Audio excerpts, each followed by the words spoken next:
Halo anak-anak, hari ini kita akan belajar tematik. Yang pertama adalah tentang gerabah. Nah, gerabah adalah barang pecah belah dari tanah bakar yang dibuat secara tradisional. Gerabah biasanya itu disebut dengan tembikar. Nah, untuk di wilayah Indonesia, salah satunya di Madura itu banyak pengrajin gerabah. Gerabah Madura berciri khas lokal, spesifikasi keterampilan pengrajin, ketersediaan bahan baku tanah, dan teknik pembuatan serta pembakarannya itu menghasilkan jenis tembikar yang kualitas. Nah, ini ada peralatan yang digunakan untuk pembuatan tembikar masih tradisional sekali karena pakai cangkul, linggis, ember, dan peralatan lainnya. Nah, ini ada beberapa yang bisa kamu baca juga di buku tema. Yang pertama, panombu itu merupakan alat penumbuk berupa bulatan bertangkai untuk alat pembentuk bagian dalam. Yang kedua, panempa atau penempa yaitu pembentuk dan penghalus bagian luar. Yang ketiga, pangorek atau pengorek sejenis sabit bermata miring bertangkai panjang digunakan untuk menghaluskan bagian dalam. Yang keempat, penyambungan pencelup yaitu wadah untuk menetesi gerabah dengan secari kain agar mudah dihaluskan. Yang kelima, pangelet secari kain untuk membentuk bibir gerabah. Yang keenam, ada pangajangan, sejenis nyiru untuk ayakan pasir. Yang ketujuh, pangabuan, tempat abu. 8, panompal, alat menyisikan abu dari tembikar. Yang 9, berkoer, galah berujung kawat lengkung. Yang ke-10, pamotong, sejenis pisau atau kawat pemotong tanah liat. Yang ke-11, tungku pembakar gerabah. Dalam proses pembuatan gerabah dilakukan hal-hal berikut. Yang pertama, menyediakan tanah liat dan pasir. Yang kedua, membuat adonan dari tanah liat dan pasir itu. Kemudian yang ketiga, ambil sebongkah tanah adonan atau kopokan. Kemudian tanah kopokan dibentuk secara kasar atau badangan. Dari badangan dibentuk baganan sehingga mulai tampak wujud benda yang diinginkan. Kemudian dengan kain pangelet, pinggiran atau bibir dibentuk sehingga bulat melingkar. Yang ketujuh, bila bagian mulut atau congaban sudah jadi, lalu diangin-angin. Setelah itu membuat perut dan bagian bawah belanga yang terpisah dengan bagian mulut. Perut yang telah dibentuk secara kasar diperhalus dengan alat penempa kemudian pengorek. Bagian perut dan bagian mulut disambung kemudian dihaluskan. Setelah halus dan diteliti kesempurnaannya lalu dijemur hingga kering benar. Selanjutnya dilakukan pembakaran gerabah. Kemudian gerabah yang sudah dibakar dibersihkan menggunakan air. Gerabah pun siap dipasarkan.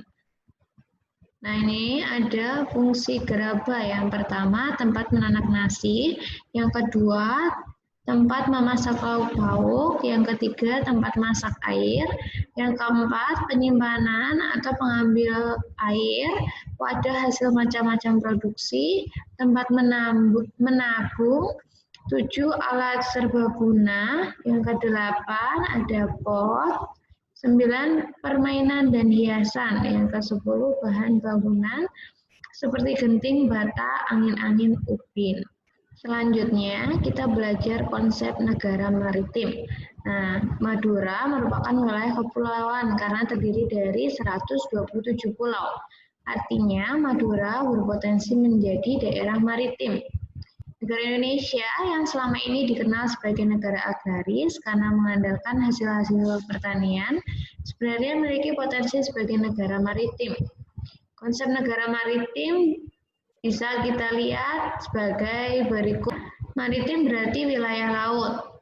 Hal tersebut menyebabkan konsep maritim dapat ditinjau dari beberapa sudut pandang.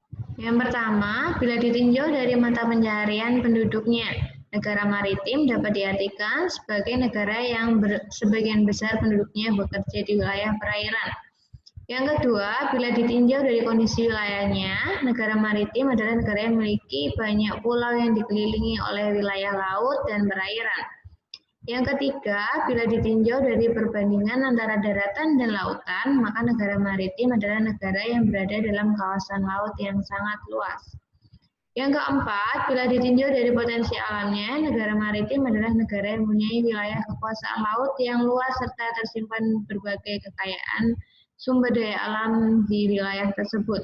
Yang kelima, bila ditinjau dari konsepnya, negara maritim adalah sebuah konsep yang mengedepankan pemanfaatan semua sumber daya alam di wilayah laut untuk kepentingan rakyat yang memakmurkan sebuah negara. Kemudian contoh pengamalan nilai-nilai Pancasila masyarakat pesisir. Nah, ini ada contoh pengamalan sila pertama. Percaya bahwa Tuhan itu ada, mengatur dan memberikan rezeki di dunia. Mendorong mereka pergi ke laut, berusaha menjaring ikan.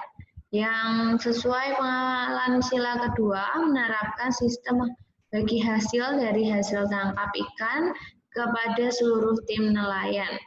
Yang sesuai pengamalan sila ketiga, mencari ikan secara berkelompok karena mereka meyakini tanpa adanya kesatuan maka pekerjaan menjaring ikan tidak akan pernah berhasil dilakukan. Kegiatan ini paling sedikit membutuhkan satu kelompok kecil yang berbagi tugas dalam menjaring ikan. Pengamalan sila keempat, sebelum mulai bekerja, mereka bermusyawarah menentukan kemana jaring akan ditebarkan, mulai dari mana dan berakhir di mana menjaring ikan pada hari itu. Untuk sila kelima, meyakini bahwa laut bukanlah kepunyaan mereka saja, melainkan ada hak orang lain, juga ada hak kelompok nelayan lain. Masyarakat pesisir menyadari tidak boleh menangkap ikan dengan cara-cara membahayakan, seperti bom, listrik pukat harimau, racun, dan sebagainya. Ini ada nama perahu dan daerah asalnya. Yang pertama, Patorani, Sulawesi Selatan, Jukung itu dari Buleleng, Bali, Kora-Kora itu dari Maluku, Golekan Lete itu dari Madura, Sadek itu Mandar, Sulawesi Barat, Pandawakang itu Sulawesi Selatan, Pakur, Sulawesi Barat, Lendang, Nusa Tenggara Timur, Pencalang itu Riau, Pinisi itu Bulukumba, Sulawesi Selatan. Transportasi di Indonesia, untuk transportasi darat bisa menggunakan bus, kereta api, atau mobil. Transportasi udara menggunakan pesawat udara, kemudian kalau transportasi laut bisa menggunakan kapal laut. Transportasi udara dan laut digunakan untuk menghubungkan antar pulau. Sebagai pendukung sarana transportasi udara diperlukan bandar udara atau bandara. Untuk pesawat-pesawat udara berukuran besar atau lapangan terbang untuk pesawat udara berukuran kecil. Sedangkan untuk transportasi di laut diperlukan pelabuhan. Pada gambar ini adalah contoh bandar udara atau bandara Sepinggan, bandara udara yang megah di Indonesia.